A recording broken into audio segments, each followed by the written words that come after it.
All right, here we go for sure. The Stronger Together podcast is back. Thank you for continuing to tune in. We'll have a new episode each and every day up until we get to Orlando and kick off the event on Tuesday, the 14th. And I'm extremely excited to welcome in Kristen Brooks, who I think, and I looked back, we've been doing the Stronger Together podcast in partnerships with events like ISTE and FETC for about 3 years now, and I think you have been on every single one. So I think you hold the record for either pre-interviews or at the event. So I think that's a record holder for sure. Woo! It's always good to be known for something, right? Yeah, well, I think you're known for a lot more than that, but at least for me, when this started off with, again, another one of Jen Wombolt's amazing ideas to have me do this live at Orlando, that we've been going steady since then and at multiple different venues and cities, and I think you've been on each and every one. So welcome. And for those who may or may not know you, share a little bit of the work because you do so much. We could do a whole hour on just of your work and the presentations, things you do, and we're going to dive into the FETC stuff. But for those who don't know your journey into education, share a little bit about yourself. Yeah, thank you, Matthew. It is a pleasure to be on the show with you. It is always a highlight. And I'm always like looking through my emails, like I don't want to miss the invitation to be on the Stronger Together podcast. So thank you so much. And Always. yeah. And I mean, I think most people know that you and I are friends. So it's always, it's great to be on podcasts, but it's even more fun to like be doing something like this with one of your friends. So that's just always something that I'm excited about. But yeah, I have been in education now for 30 years.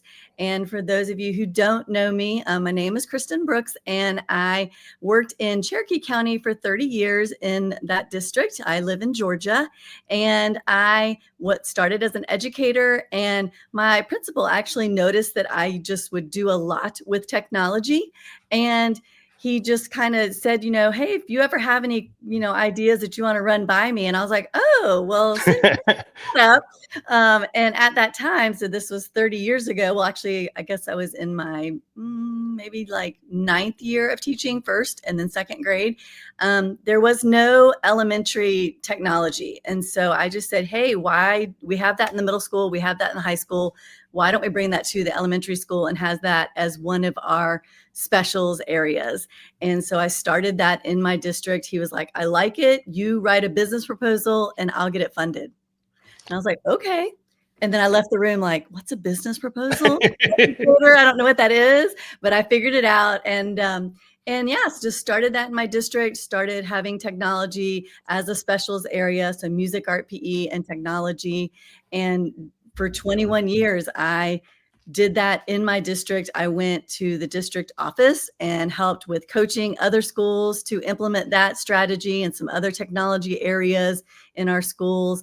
And finished out my career at an elementary school doing what I love, which was working with students in a tech lab. So that's me in a nutshell. That is awesome. And you said something in there that I'm going to correct you.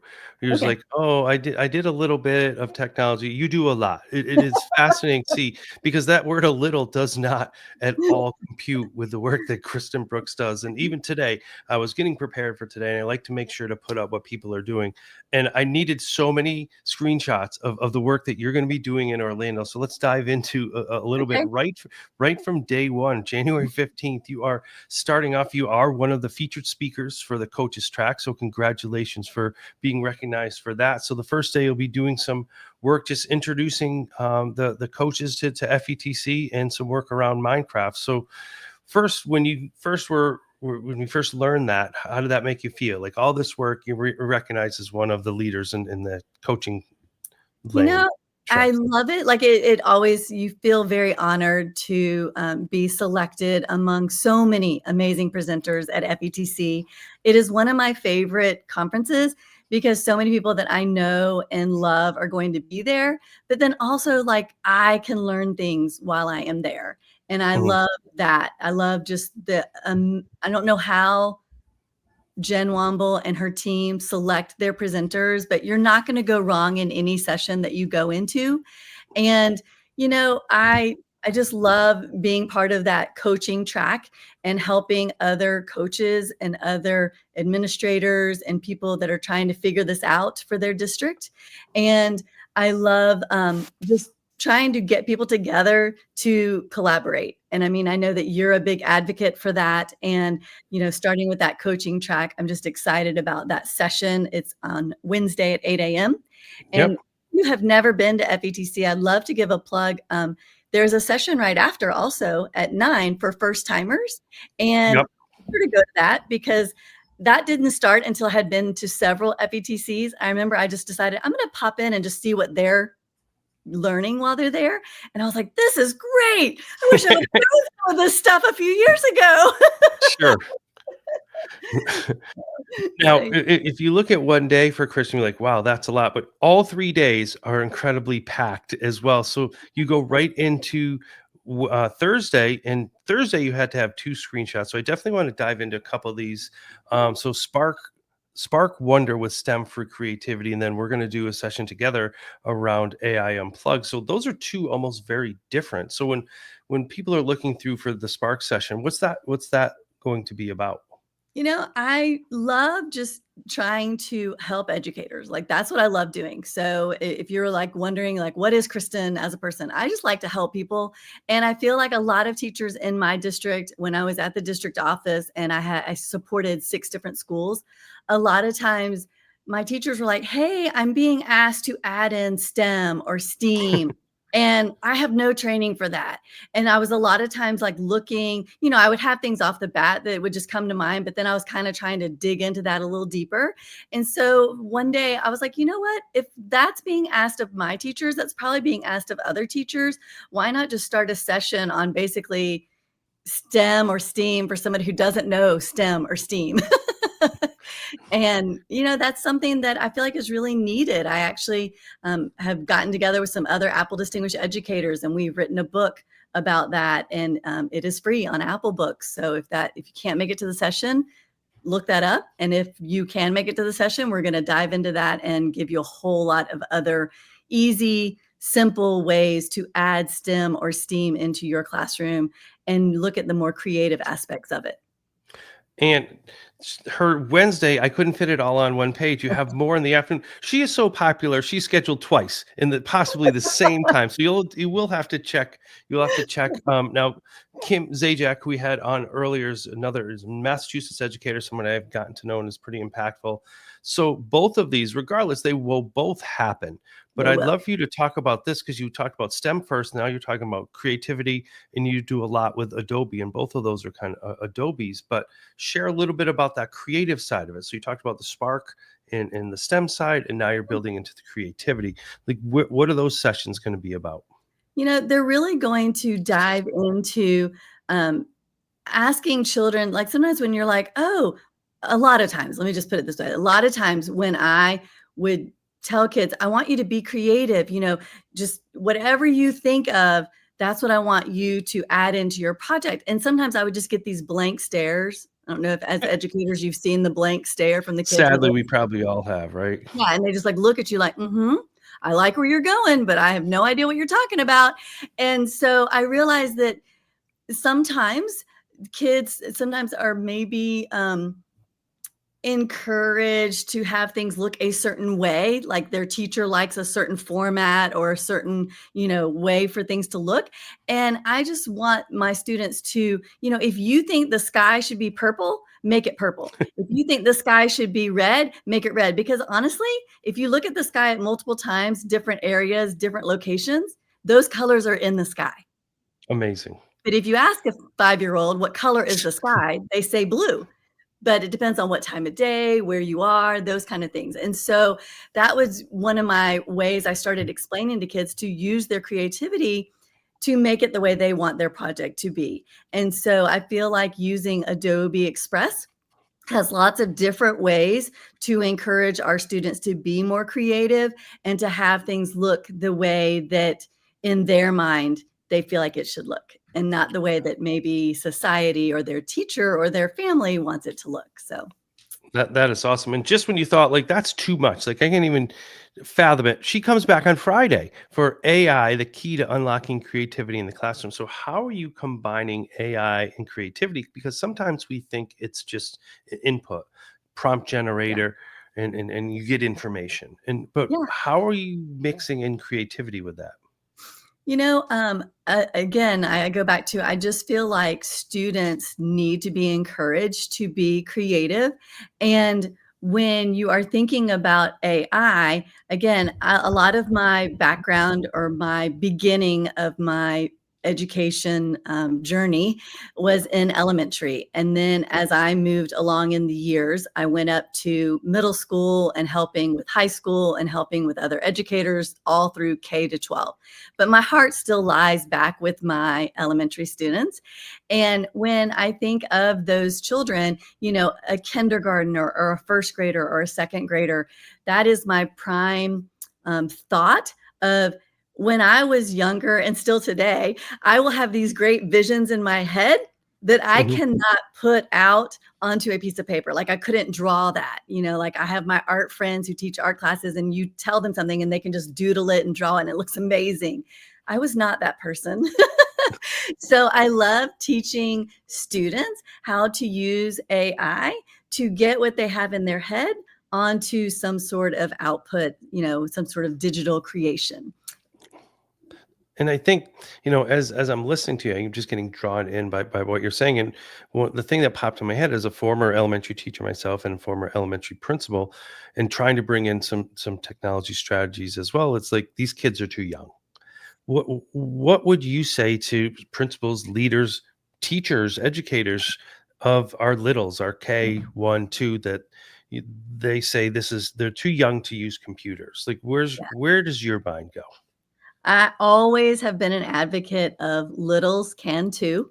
Mhm. And I used to love when people would say, "Oh, those littles can't do that." I was like, "Okay." And I said, "Just bring them to tech lab. Just drop them off. I got you." And then I would love to, I mean, yes, you have to go slower. You have to chunk it into little bitty assignments, but they can do it and they wanna do it. And I used to love having my 5th graders create something, like sometimes it would be a question or sometimes they would create something to kinda hook the little kids in. And then the younger students, I'd be like, "Hey, this is what we watched that the 5th graders made. We're gonna make one a little similar, a little smaller scale. We're gonna make one too." And they were like, "What? I get to make what the 5th graders made?" You Right, know? right. I mean, and it was great because the 5th graders loved doing it and working with the younger students. The younger students love trying to, bring themselves up to that level of the 5th or the 4th graders. And I don't know, I just feel like littles can always do it, just like the big kids. That is awesome. So I know we went through kind of quickly all those great sessions that Kristen has, but I want to pull this up because if you go to the FETC website and go to the programs page, you'll get an opportunity to search and just go on the filter side and under speakers, put Kristen's name and it'll filter, and you'll get to see all of her great sessions. Because as we shared, 2 of them right now are scheduled at the same time. So you don't when you get to FETC, make sure to select that. You'll get to see all of the work you do because something that I'm curious to hear about, but has always impressed me about you. It's something I can't do. You have such a wide range of things you work on. From you talked about Adobe, you talked about Apple Distinguished Educator, you talked about and Microsoft, whatever their distinction is. Microsoft, what's theirs? Um, Microsoft, just MIEE, so Microsoft MIE. Like so, Innovative Educator Expert. yeah, so you work with so many other platforms. I've seen you on online. So you have like this buffet of all of these great tools that you have to support students. Where do you go to learn all of that? A lot of times it is at conferences. I am a lifelong learner. I love to learn. I know that I'm going to be going to several. I've already started making my, list of what I'm going to go to. So I learn from my other educators. And to me, just I'm a hands-on learner. So I love, just sitting in sessions, playing. I usually have multiple devices out because I'm like listening with one and then I'm, taking notes with another one and looking stuff up on a third. So I love conferences. That's why I love going to conferences, not just presenting, but also learning from my fellow peers. And then also online. I'm an online learner. I like to, go all of those different groups that you just mentioned. We have Mhm. online platforms that are free and available to anyone who wants to learn. So yeah. That is awesome, and I've been very fortunate to see, you present at many different events, like, obviously FETC and ISTE and Tech and Learning, and Learn Fest I saw you there, and then at Lubbock at Confluence. It's amazing. Yeah. So you're very veteran at what you do, and some people going to FETC are first time presenters. Mhm. So for first time presenters, what would be some things that you share with your expertise to support them? I would say for a first time presenter, try. I know it's hard. I truly remember the very first time I presented. It is very vivid in my head because I am one of those people, I really don't get nervous, especially if it's something I'm passionate about. I could talk about it for hours. So I don't typically get nervous, so to speak. But my very first time that I was like a big presenter at a conference, and I kind of opened the door, set all my stuff up, and then was kind of like greeting people and chatting with them, and got really, I don't even remember what, but I had to like leave the room for a second, like before it started, right? Like go blow my Mhm. nose or something really quick. And when I walked back in, the place was full. Like there was a line out the other end where people couldn't get in. And I looked in the room, and one of my very best friends was in the front row in the front seat. And I was like, come here. And I was like, I think I'm going to be sick. She's like, Kristen, what are you talking about? This is not you. So my advice to other presenters for the first time, do not let your nerves take a hold of you. Like I did not end up getting sick, but I just all of a sudden was like, what have I signed up for? So don't, think in your head, what is the worst thing that could happen? That is not going to happen. And then just let it all go because that's not going to happen. So that is how I got over my little illness right at that one moment, many, many, many years ago. I would also say to first time presenters, check all of your stuff before you get there. Make sure you know how to work it all. And if you don't, skip it because nobody in the audience knows what you're about to present to them. So if something isn't working to, your standards, just skip over it and go to the next thing because nobody knows.